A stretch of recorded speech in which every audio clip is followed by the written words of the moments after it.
So today, napakaganda ng panahon and hi nak!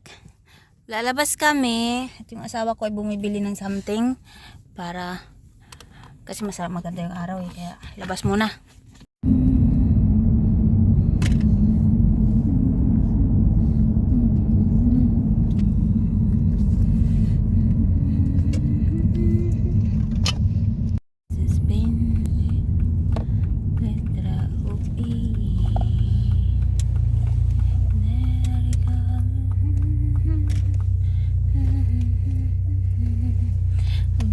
So ano hindi malamig.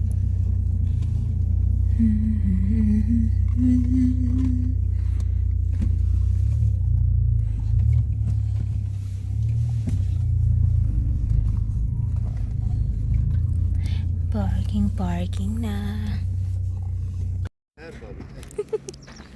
Le.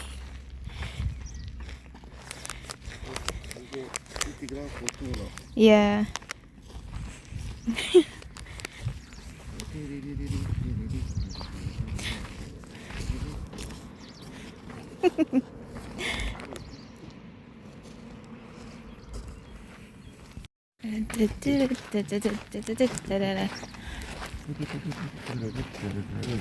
Imit-imitan. Darnak, proba.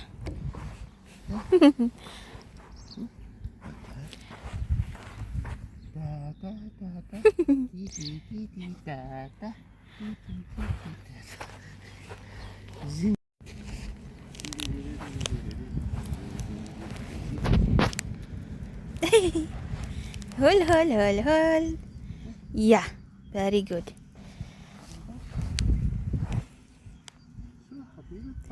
Titit.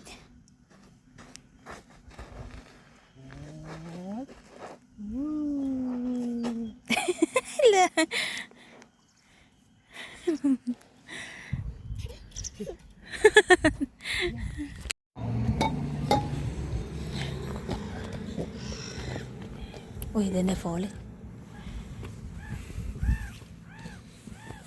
Han kommer in. Yalla gå in.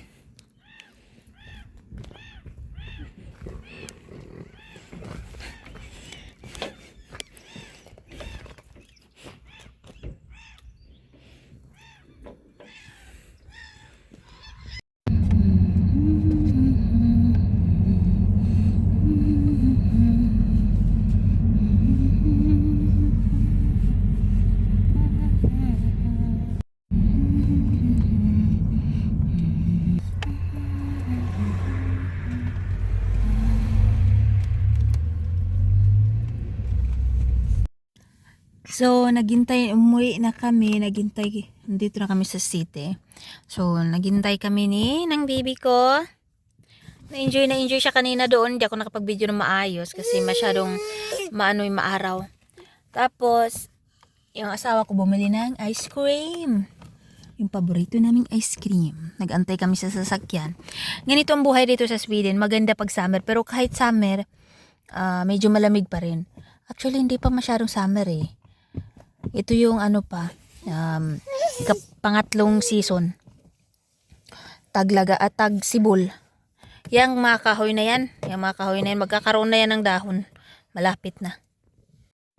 So yung anak ko dahil nagningipin siya, paborito niyang kainin ngayon ay ang tinapay. Yung asawa ko, tingnan niyo si Dodong. Dala-dala na niya yung ice cream. Ayan si Dodong. Ayaw masyado sa social media. Ayaw niya magtotyal. Oo, hindi siya mahilig sa social media. Iwan ko ba? Ba't ako napunta sa ganitong tao? Gusto ko kasi sana, katulad ng iba na suportado yung mga kaibigan nila. Ay yung mga asawa nila na na ibang lahi. Suportado. Pero yung asawa ko ayaw. Andiyan na.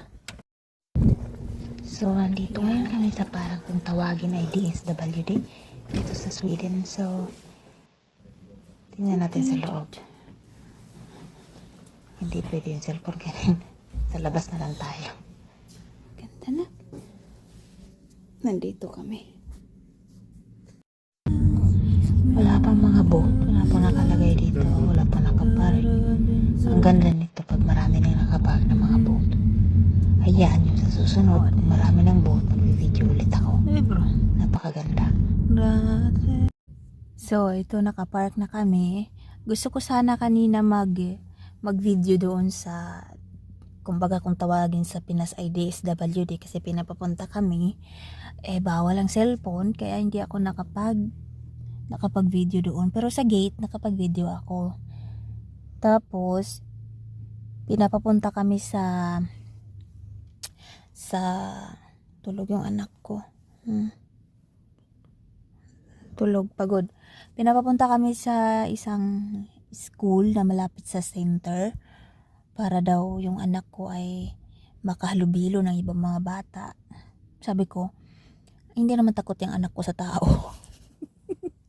Hindi naman takot yung bata. Kasi kapag may mga bata, gusto niya makipaglaro naman. Hindi naman siya umiiyak pag may mga bata siyang nakikita. Sabi ko. Sabi ng DSWD, try nyo doon. Tapos pati ako kasi introvert. Introvert ang lola nyo. So, sabi, magpunta rin ako doon para makahalubilo rin ako ng mga tao. Kasi dito sa Sweden, wala ako masyadong kaibigan kasi ako sa mga kaibigan, nabubwisit ako. Kaya yun yung nangyari kanina. So, sabi ko sa asawa ko, sige pumunta tayo doon sa sinabi ng DSWD na school. Pero hindi siya yung school talaga na para sa mga mag-i-study. School siya pero may mga lang para sa mga bata na maglalaro doon. Ganon. Tapos may nakabantay naman doon. So walang problema. May mga laruan, ganon. Para lang yung bata makapaghalubilo ng kapwa bata, ng kapwa tao, makakita at hindi takot. Yun. Pero hindi naman takot yung anak ko. Pero kahit ganon, ginawa ko pa rin. Pumunta kami doon, tapos magbibideo sana ako, kaso may nakapaskil doon na bawal ang cellphone. Kaya ang siste, hindi ako nakapag-video. Matagal kami doon. Nag-enjoy yung anak ko. Tapos babalik kami doon tuwing Lunes. Ngayon, nag-round trip kami kanina doon sa may mga boat. Wala pa masyadong boat. Kasi medyo malamig-lamig pa. Pero malapit na magkaroon. Tapos ngayon yung asawa ko ay namili dito sa department store. Dito sa Maxi Ika. Namimili siya ng mga gulay, napkin. Tapos yung para sa bata. Prutas. Kaya nandito ako ngayon sa sasakyan. Uuwi na kami. Yun yung mga pangyayari sa araw na to. Sayang lang kasi bawal mag-video doon sa DSWD kasi ewan ko kung anong pangalan dito. Basta kung sa Pinas ay yun ang tawag. Buang-buang kasi. Meron kasi nagsumbong, visit. Yung anak ko daw, hindi ko daw nilalabas. Parang tanga lang. So okay naman ha. At maya-maya darating na yung asawa ko. Uuwi na kami. So, tingnan natin kung ano pa mga nagutom ako. Kung ano pa yung mga gawain natin. Kumain din kami kanina ng almusal. Hindi rin ako nakapag-video kasi yung cellphone ko naiwan sa jacket. Hindi ako nag-jacket. Iniwan ko yung jacket sa sa sasakyan. Kaya wala ring video.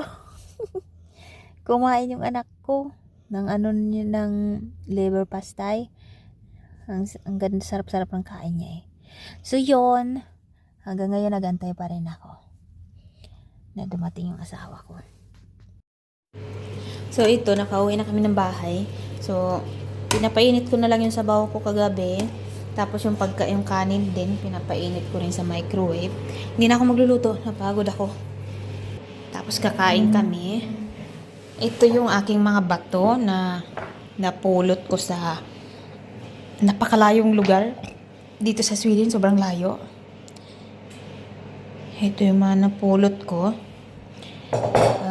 Merong isa na napakalaki, siguro mga 5 kilo yun o 10 kilo na ganito, malaki. Nasa tindahan, ginawa kong design. Ayan, yung mga bato. Kita nyo yan. Ang ganda kasi niya. Ewan ko, paborito ko. Eh, kaya hindi ko tinapon. Ewan ko. Tatapon ko na siguro to, pero parang ayaw ko pa.